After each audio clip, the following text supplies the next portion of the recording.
तर शुभ मकर संक्रांत सगळ्यांना. मकर संक्रांतीच्या सगळ्यांना खूप खूप शुभेच्छा. आणि त्याचमुळं मी आज साडी घातली होती, बांगड्या घातल्या होते. सणाच्या दिवशी तर तयार व्हायलाच पाहिजे ना. सणाच्या दिवशी तयार नाही झाला तर आपण कधी होणार नाही का. आणि मकर संक्रांतीमुळंच आज मी बनवणार होते पुरणपोळीचा स्वयंपाक. आणि त्यामुळं सकाळी सगळ्यात पहिल्यांदा मी एक काम केलं ते म्हणजे डाळ शिजायला टाकली, कारण हे सगळ्यात महत्त्वाचं काम. आणि दुसरं महत्त्वाचं काम केलं जे म्हणजे माझं बूस्टर ड्रिंक तयार केलं, म्हणजेच माझा चहा बनवला. चहा नाही घेतला तर हे सगळी कामं होणार नाही बॉस. त्यामुळं पहिलं चहा पाहिजे आपल्याला उठल्यावर, तेही थोडंसंच. आणि मग क्रियांशही उठला होता, क्रियांशला होती आज सुट्टी.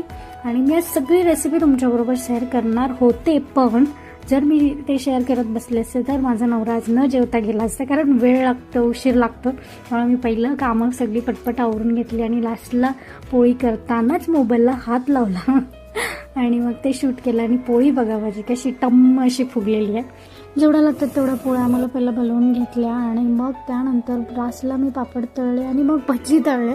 भजी तळल्यानंतर मग देवाला नैवेद्य दाखवला. आणि देवाला नैवेद्य दाखवल्यानंतर पतिदेवांना जे आहे नैवेद्य दाखवला, म्हणजेच नवऱ्याला आमच्या जेवायला वाढलं, जे की मी थोडंसं उशीर झाला होता मला जेवायला वाढायला. पण मग पहिलं त्यांना जेवायला वाढलं. क्रियांशन ते दोघं जेवून घेतले. आज मी बनवली होती कटाची आमची भजी, पुरणपोळी आणि मेथीची भाजी या प्रकारे. आणि सगळं परत काम होतं बाकीचं, तर काम आवरता मला 3:30 वाजले होते जेवायला बसायला. आणि तेव्हा मी जेवायला बसले सगळं कामं आवरल्यानंतरच. तर असा होता आजचा माझा मकर संक्रांतीचा दिवस. भेटूया नेक्स्ट व्लॉगमध्ये. बाय.